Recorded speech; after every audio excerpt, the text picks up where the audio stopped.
Hello and welcome back to another episode of CSO Podcast. Today we're here with Chris Hendricks. How you doing? I am fantastic. Thrilled to be with you guys. I'm glad to have you as well. If you just want to start then by telling the listeners a little bit about yourself, what your disability is, and how that might affect you. Sure. My name is Chris Hendricks. I'm a professional recording artist and keynote speaker and a professional advocate. I was diagnosed with cerebral palsy at the age of 4. Cerebral palsy has a lot of variability, but I have a specific kind called spastic diplegia, which means so first of all, for me specifically, it primarily affects my legs, a little bit of the arms, mostly the left side of the body. But there's a lot of spasticity. So, in other words, my muscles tense up a lot, quite a bit. So, what that translates to essentially is it takes anywhere from 5 to 10 times more energy than the average bear for me to do um, basic activities such as walking and other activities of daily living. But the parking's amazing. You got to get some benefits from it, haven't you? Absolutely.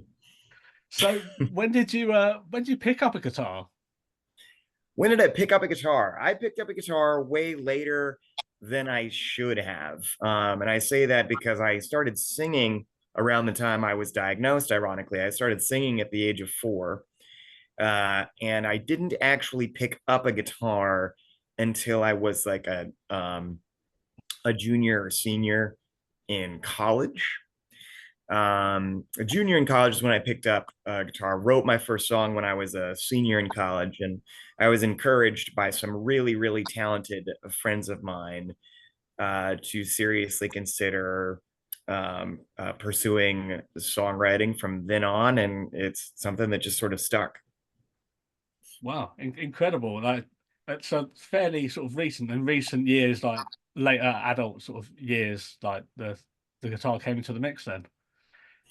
Yeah, you would think that I would have picked it up a little bit earlier because my father is a country singer, and that's where I get a lot of my musical talent from. I get lots of things from my mom, but singing and songwriting is not one of them. But I used to watch my father perform for audiences and family and friends from a really young age. And so I was always mesmerized by the guitar. I guess I just didn't have the courage to pick it up until a little bit later. Would you say Green Day gave you those chords? And maybe you owe them a Oh thanks? man, yes. Oh, you guys have done your research. Um, so yeah, so that's a funny story. Um, so the very first song I wrote is is based on a lie. Hopefully, your audience will still like me after hearing this story. Um, but my best friend, who lives in London, actually, we went to college together, and he's a very successful human being and an extraordinary talented producer. And I always knew that he would be, even back when we were working together in college. But anyway, he saw me messing around with the guitar one day, and he said, "What are you working on?" And I said, "Actually, I just wrote a song." And he said, "Really?" And I said, "Yeah." And he just sort of left, and and then he came back a couple minutes later, and he was like, "How's that song going?" And I said, "Oh, it's great. It's fantastic." And he said, "Well, that's awesome because I signed you up for the Habitat for Humanity talent show uh, tonight. So you're now gonna have to play the song in front of this audience." And the truth of the matter is, I'd only come up with the title, so I hadn't actually really written anything. So I owe Green Day and a panic attack, the fusion between those two things, for the actually writing my first song. So I spent the next few hours just furiously trying to come up with something. And the only chords that I knew came from the fact that I had learned oh my gosh, how dare the name of the song leave me. Super famous Green Day song. Time of your life. Time of your life. Thank you. Woo, good riddance. That's right. And yeah, so those were the only chords that I knew, and I threw it together and performed it that night. And the same person who put me in that predicament pulled me aside and said, "You really have sort of found a thing with. I think you have something with this songwriting." And eventually, we would continue to collaborate after we graduated, and he's produced multiple songs for me. So. What sort of other influences would you say you had? You mentioned country, your father's country singer to begin with, but then I was listening to like a benefit show of yours earlier on today, and there was like Cash Rules in there and things like that as well. So it was like a good blend of Yes. all different genres. Oh man, this is so exciting. I haven't gotten a chance to talk to people who have actually really done a deep dive into my stuff. And so these questions are awesome. So to answer the question, that's a great question. I am heavily influenced by I would say uh early singer-songwriters for me, old school 60s and 70s singer-songwriters like James Taylor, but also heavily influenced by country. My dad was raised on country, grew up on country. Um, Artists like Vince Gill and Alison Krauss, all the way up through Keith Urban. Keith Urban was actually I saw a DVD of his um, that my father had, and I was a junior in college, so right around the time I picked up the guitar, and I saw his concert DVD and was just blown away. And I was like, I want to be that. I want to do that thing that he's doing. So lots and lots of admiration for Keith and everything he does for the guitar. And just a huge lover of early to mid 90s up through mid 2000s, I'd say, hip hop and R&B. As a matter of fact, I was really jealous when Ed Sheeran exploded. Just because Ed's sound is very much a fusion of singer songwriter R&B and hip hop, and I was like, damn it, I was doing that. But of course, he's epically good at it. He deserves all the fame that he has earned, and he too has become a strong influence for me as well. So what you're saying is you were doing it before Ed did. Yeah, that's what we can take from this. At least that's what I like to tell myself. It helps me sleep at night when I say that. Oh, it's out there now. It's out there. We could be shouting that from the rooftops. Yeah, get some of that money from Ed. That's right. I hear Ed used to cover a bit of 50 Cent during the early days, but I'd probably prefer it if Wu-Tang was covered, but that's a personal preference.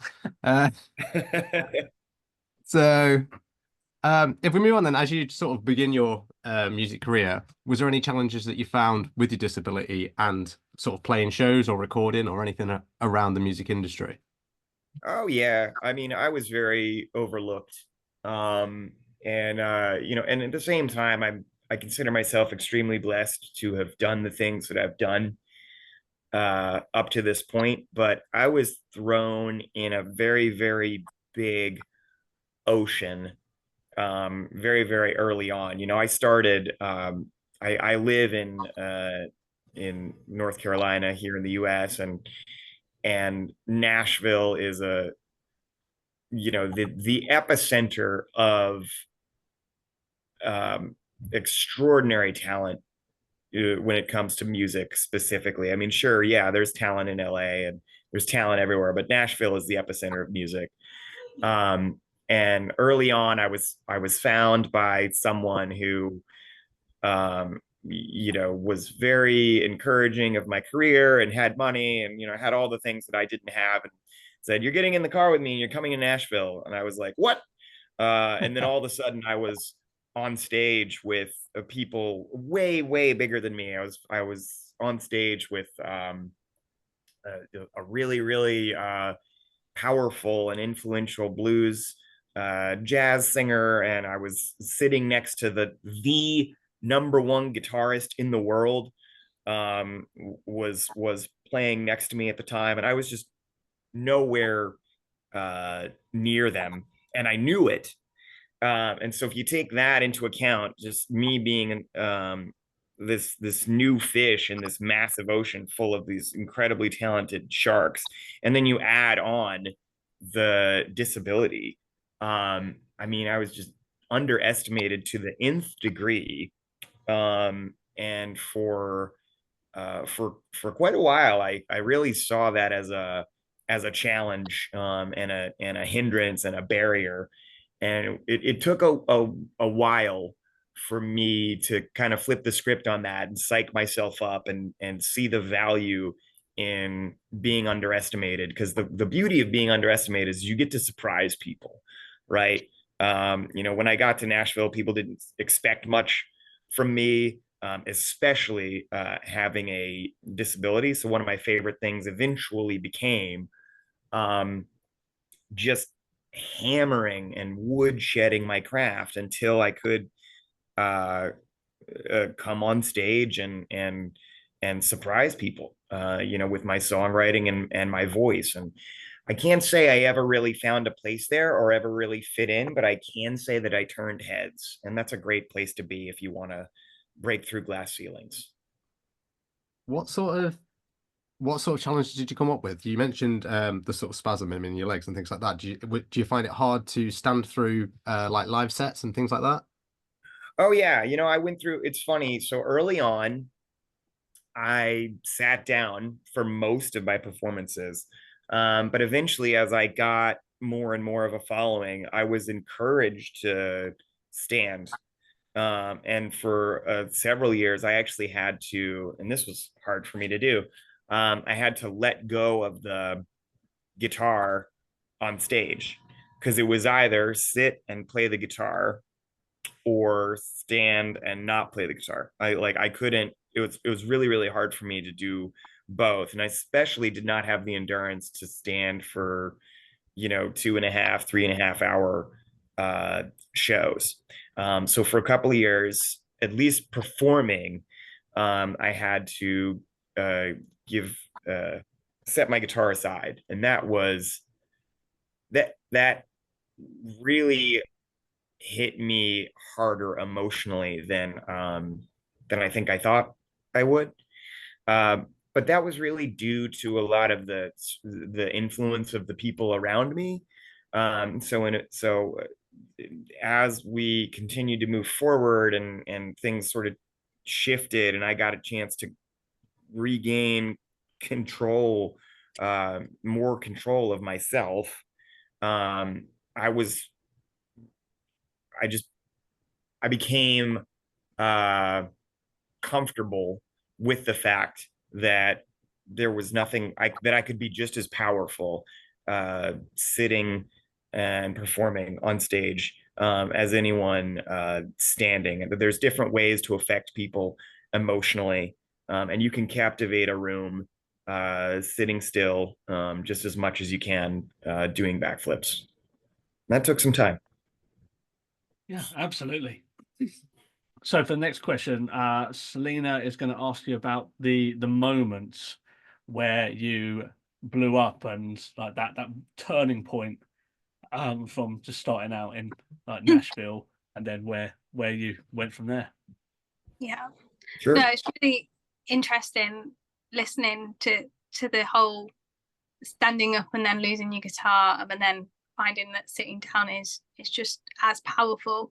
I mean, I don't know if you've, before I ask the other question, I don't know if you've come across any other musicians with disabilities. Obviously we hear of obviously visually impaired people quite a lot, musically talented, like your Stevie Wonder and whatnot, but do you know any other musicians with a physical disability since you've been doing it? I can only think of one, in the Blaine from the Mystery Jets, who has spina bifida in the UK. Have you come across others? So I don't come across them as much as I wish that I did. I will say I know a few musicians, um, with disabilities that don't that are I would say quieter about them than I would be. And it's not to say that they are trying to run away from it or hide it from the the public. But there's a musician who's a really, really talented blues musician out of North Carolina that I work with. And I don't want to say her name just in case she hears this podcast and gets mad at me. And didn't want to reveal to the world. But she has some stuff going on, and it makes it it weighs on her heavily, particularly the summer months. The hotter it is as a result of her disability, the harder it is for her to play. So now is an especially challenging time for her. And she's very, very talented, and she has recently blown up. I won't say her name, but I'll give you her initials. It's MM are her two names. So I don't know if you could use Google to do some discoveries, some discovering there. But she's the one that really stands out for me. No, interesting. And we've definitely talked on this podcast before whether people that are in the limelight with a disability, should they be, you know, then be advocating with other people with disabilities, or is it okay just to not have their career associated with their disability? It's definitely a seesaw, as we say. But talking of blown up, when was the turning point for you? When did things get big for you? You know, man, there are so many little moments that led to it. It almost sort of it feels like one of those things that both took a while and came out of nowhere at the same time. And I know that's kind of a cop-out answer to say. But so I'll share a couple moments. So one moment for me was I was living with my manager at the time. This is the same guy that found me and said, "I'm taking you to Nashville and I'm going to put you on stage with all these people." And, you know, both terrifying and exciting. He was kind enough to let me live with him in his apartment while we sort of figured out next steps. And he had a pretty predominant guitar lessons YouTube channel called freeandeasyguitar.com. And honestly, I'm not even sure if it's still a thing anymore, but it was the you know, one of the creme de la creme at the time. And he said, "Why don't we just shoot some videos of you doing some songs?" And the funny thing about that is, prior to moving into his apartment, I was couch surfing in order to live. So I looked pretty raggedy and run down at that time. So me being on camera, looking back, was probably not the wisest decision, but you know, I don't really care what anybody thinks. So I was like, sure, go ahead, film me. And at the time, Lady Gaga's Poker Face was very popular, and so I did a version of that song and on YouTube, and it went quote unquote viral for the time. I think it had somewhere between 250,000 and 350,000 views, and back in the day, that was a lot. The funny thing about that particular video is the reason why it went viral is because people were arguing about what I had in the comments. So thanks to people's curiosity and ignorance, like whatever you want to call it, I blew up. So like one of the top comments was like, "There's something wrong with him and I can't figure out what it is." And the comment underneath it would be like, "Don't make fun of him, shut up, there's nothing wrong with him." It'd be like, "You shut up, it's fine to put it out there in the world and it's totally okay." It's like, "I think he has muscular dystrophy." Like people would just start guessing, and it caused the video to kind of go viral. And then eventually I got a chance to perform on the really big radio station we have here on their Friday morning free for all. I was asked to sing, and I would say that was probably the moment where I'm performing on the radio live, and my mom was at work, and the radio station called my mother and was like, "Your son's about to be on the radio." Like, looking back to that moment, that was probably where it all started for me. Wow, incredible. And just like almost not where I was from there. And of course, yeah, your song Noise was picked up by the Hurricanes and the Panthers as well for a season, which is amazing, like huge teams. Yeah, how did that come about? Yeah, that's fun. I had an incredible I owe a lot for my first manager. We didn't always get along, but man, he was the greatest in terms of making stuff happen. He was incredibly hardworking, very, very charming guy. And as far as that specific question, he literally as far as I recall it anyway, um he just like walked into the somehow he like walked into the NHL, the Hurricanes, like business office. Like, you're not even you're not supposed to like be in there, and he somehow got through the doors. And before, at the time, the decision maker was this gentleman named Doug Worf, um who made was like the CEO and just made all the decisions. And before he had a chance to shut my manager out, he took the one of the albums that I had at the time, and he threw it on his desk, and he said, "There's two songs you need to use for your team. One is called Anthem, one is called Noise. They're the greatest songs in the world. Your team will love it. If you don't like the songs, throw out the CD." This was back when CDs were a thing. Yeah. We remember. And you know, um, just like, I want to say an hour later, he got a phone call. "Hey, this is Doug Worf. You got a lot of courage for just opening my door, but I listened to the song, and we want to use them." And so they did. And just a little update on that, actually. I'm really, really fortunate recently. Some of the people that really supported me at the Canes have now moved on to the NFL. And so now some of my songs, Noise, and there's another one, a recent one I wrote called Stars. Uh, it was is played slash being used by the Los Angeles Chargers. And one of the gentlemen that worked for them now works for the Detroit Red Wings, which is another NHL team, and the Detroit Tigers, which is Major League Baseball. And I think he's interested in using it for those teams as well. So we'll see. So far, so good. Incredible. So as you started to gain a bit more notoriety, were you playing bigger places? Were there more challenges involved with doing the larger venues? Yeah. So two things. One, the bigger places I played, the more I played, the more energy everything took. And I kind of took that sort of for granted for a time, and I wasn't as self-aware as that was going on, like what kind of a toll that was taking on my body. And so we would go on these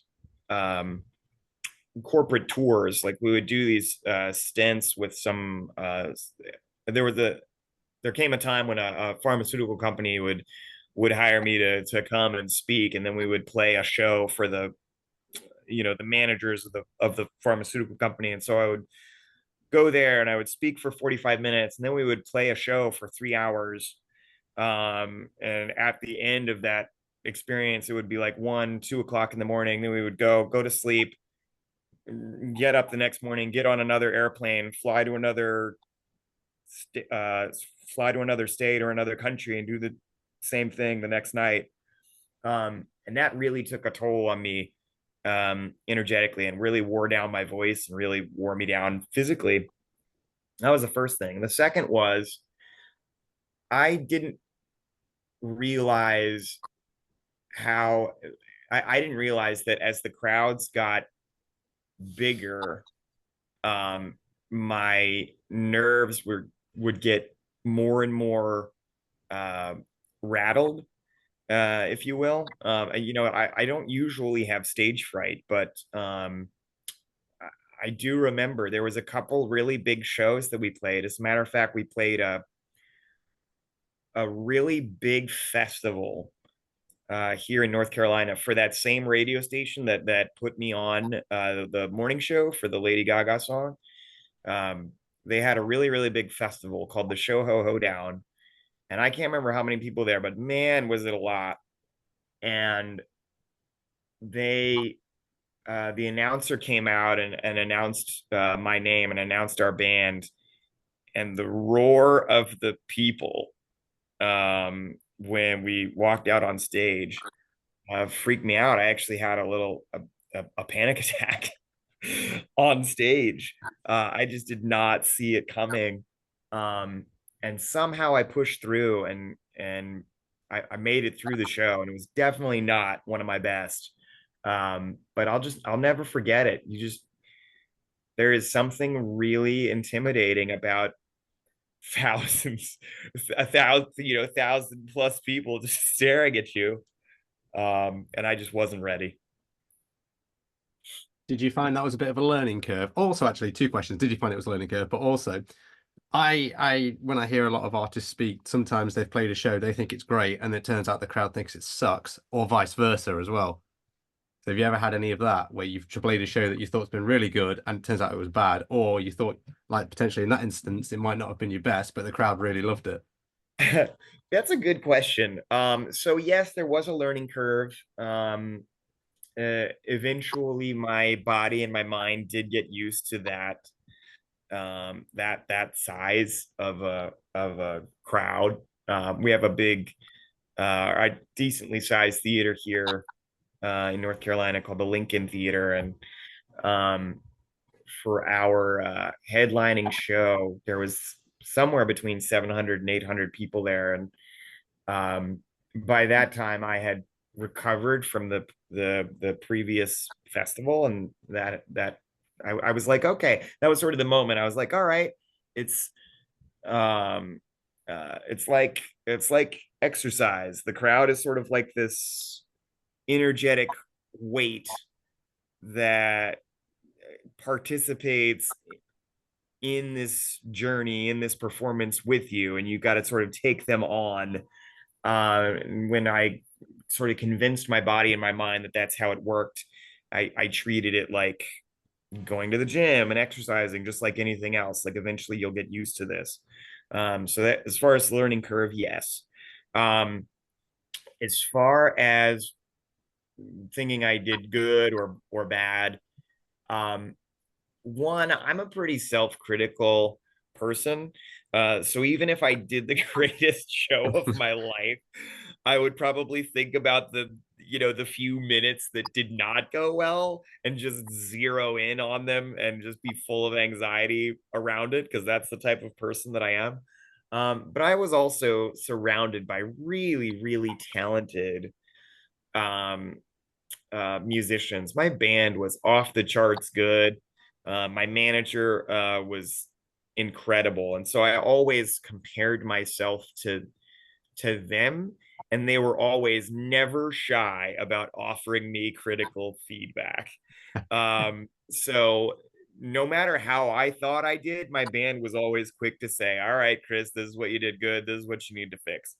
And it was hard at first, but learning to take that criticism constructively definitely forced me to grow as a musician. And looking back on it, I'm grateful that happened. Awesome.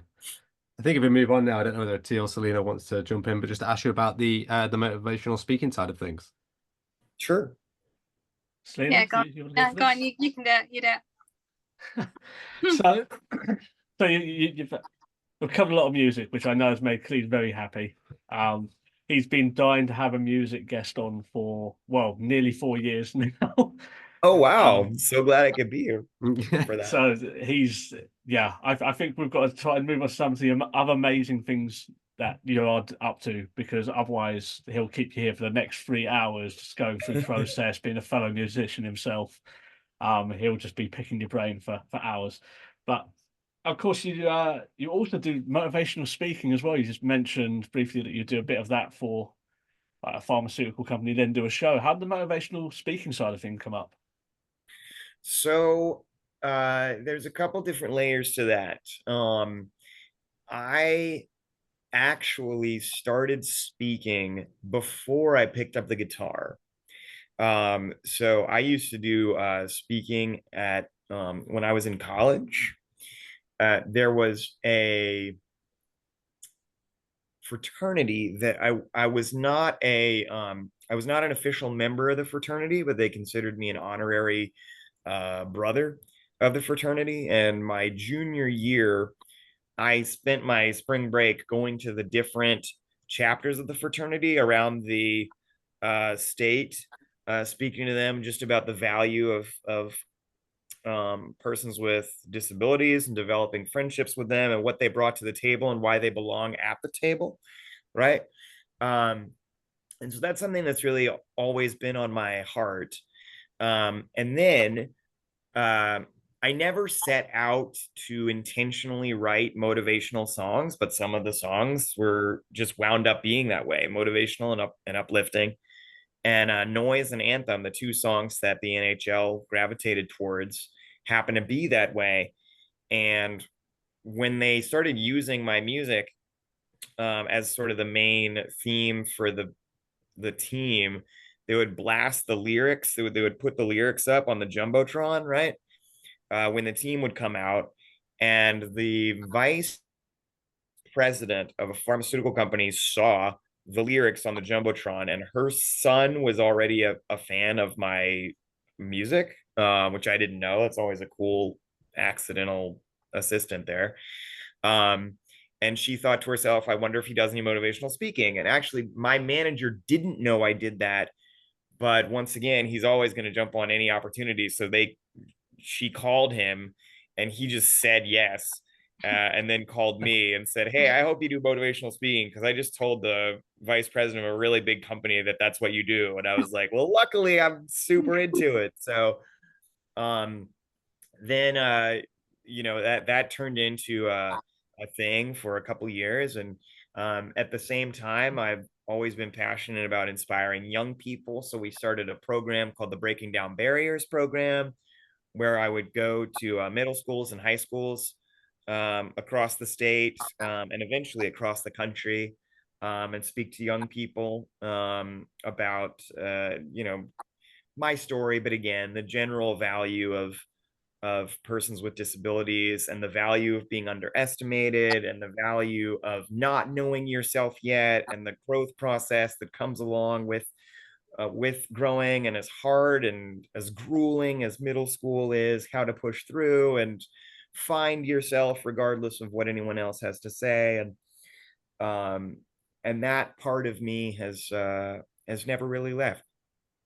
When you were speaking to young people, do you find that went over, was well received, particularly by people with disabilities? I would say most of the time, yes. However, um, when you hit high school, uh, you really got to be on your A game in order for them to care. And I knew it. I knew going into it. In middle school and high school was not an easy time for me. So when I chose to embark on this journey, speaking to young people, I anticipated having some flashbacks to being in middle school and high school and having a terrible time. And that absolutely did happen on occasion on stage. If you're brave enough to sort of re-enter that world, then more power to you. I will say to anyone listening out there that it does take, and you better be brave, and you better be vulnerable, and you better be honest, you better be upfront, you better be direct, and you better be strong, because they can smell weakness a mile away. And they got their arms crossed. When you walk out there, they're like, what the hell are you doing here? Why have you bothered gracing us with your presence. You vomitous math, you think you can take our time away? You think you can pull us out of a math class and inspire us? And so that was sort of my go-to, was I would always remind them that they could either be with me or in class, and usually it was it was more exciting for them to be with me instead of in algebra. The middle schoolers were kinder than the high schoolers for the most part, which was surprising to me. But the more vulnerable I was, the more adult I was, and the more I treated them like mature adults, which I always tried to do, the more positive reception I got. What was worse, in your opinion, taking a motivational speaking gig for like high-powered corporate clients or a bunch of ravenous teenagers? Oh, I would do corporate clients all day, versus the ravenous children. The challenge is the ravenous children need it more. Yeah. Right. So I will, doing a speech for ravenous children feels a bit like I don't know, the front lines of verbal combat. Like really, and they have just got all of their red sniper lasers pointed directly at your face, and it never changes, it never goes away. As a matter of fact, I will say, I had to I never had to psych myself up before a corporate gig. I had to psych myself up before every single high school motivational speech I did. And if for whatever reason I got to the venue late, or I just forgot, or I just didn't have time, the talk did not go well because my body wasn't ready to get devoured by these people. Wow. Tough crowd. Yeah. Yeah. Yes. Sounds like it. Well, sadly, we haven't got time for a whole motivational speech, although listening to you has been somewhat motivational. What advice would you give to others with and without a disability about a life? Okay. This leans into what one of the things I said earlier, right? If you feel underestimated right now, good. Use that to your advantage. It is such a place of power. Figure out where you shine and use that shiny place to surprise people. And as long as it comes from a place that is genuine and very real and very vulnerable and very you will always win, right? So that's the first thing. The second thing is more specific to persons with conditions. So I will use the term disability because it's easier for the audience to understand, but I choose to refer myself as a person with a condition, because for me, the word disability implies that I'm missing something. For some people, the word disability is empowering. And let me tell you, if you feel that word is empowering, that's awesome. Run with that. If that's where your mindset is, you hear that word and it really fuels you and really empowers you, then hold on to that. Okay. For me, it's a condition, because the word condition it doesn't imply anything positive or negative. You can sort of do whatever you want with it. If you are out there and you have a condition, whether it is on the outside like me, or on the inside, there is something really energetically special and energetically powerful about coming into this world with a disability, or your circumstances change due to something external and now you have a disability. What comes along with that is you always have a story to tell. Okay. You always have a conversation starter with someone, and energetically you're always going to draw the empathy out of others. Okay. And that is true for someone with a disability like myself, whose scars are on the outside, and I'm blessed to have the ability to communicate my wants and my desires and my thoughts in the way that I want to. But even for persons with disabilities who really struggle on the spectrum with communication, particularly in the intellectual and developmental disability scene, energetically, you're going to create more empathy for other people and for yourself. That is an opening. That is an opening for connection. That is an opening for friendship. That is an opening for bravery in a very, very closed off world. We are the kings and queens of communication, vulnerability, and connection nowadays in a very, very closed off world that thinks they're open just because social media exists. Social media was a failed experiment. Okay, I love social media as far as getting good messages out there, but they're snapshots, right?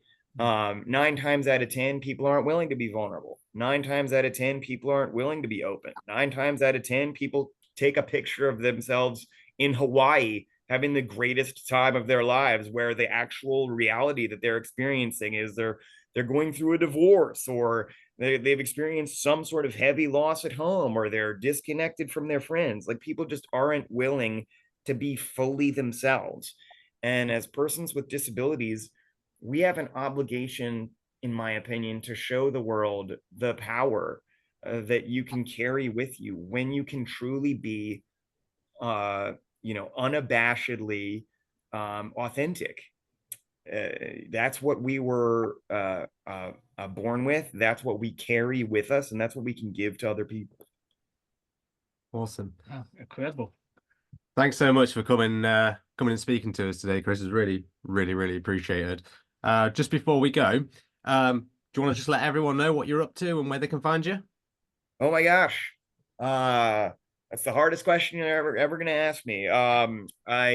What am I up to? I am performing wherever anyone will have me. I am continuing to give speeches these days and performing, of course. A lot of my talks have to do with diversity, equity, and inclusion, and the value of bringing a person with a disability into the workplace. So if you're listening and you run a company and you need someone, I'd love to be your guy. If you want to find me anywhere, check out my website, www.iamchrishendricks.com. I'm a big believer in the power of I am, the phrasing of I am. So all of my social media tags are at I am Chris Hendricks. So that includes Instagram and TikTok, and YouTube and Facebook and all that fun stuff. Rebuilding my YouTube channel right now. Last but not least, my favorite thing in the world to do is house concerts. And it sounds exactly like what it is. If you have a house and a bunch of friends, I want to come to your house, and I want you to fill your house with your friends, and I want to play for you for 2 hours. I want to tell stories about my journey in the music industry and the good, the bad, and the ugly things that I've experienced. I want to lift up your heart. I want to make you feel better about yourself. I want to make you laugh. I want to make you cry. Mostly I want to make you think highly about who you are. So if you'd like me to come to your house, no matter where you are, as long as you can cover the travel, I'd sure love to be there. But it's really been a joy hanging out with you guys. It's been incredible, and thank you, Chris. We could talk for hours, but of course, you're a busy guy, and it's just been so amazing to hear about your story and all the great things you're doing at the moment. So yeah, thank you for coming on, and we'll hopefully speak to you soon. Thank you. It's been an honor. Thank you.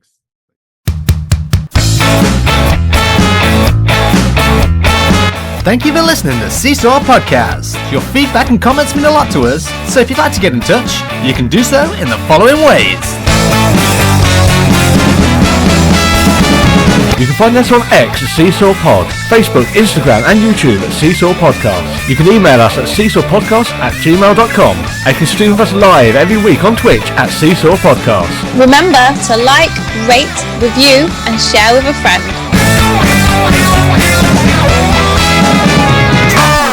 This podcast was recorded in front of a blind audience.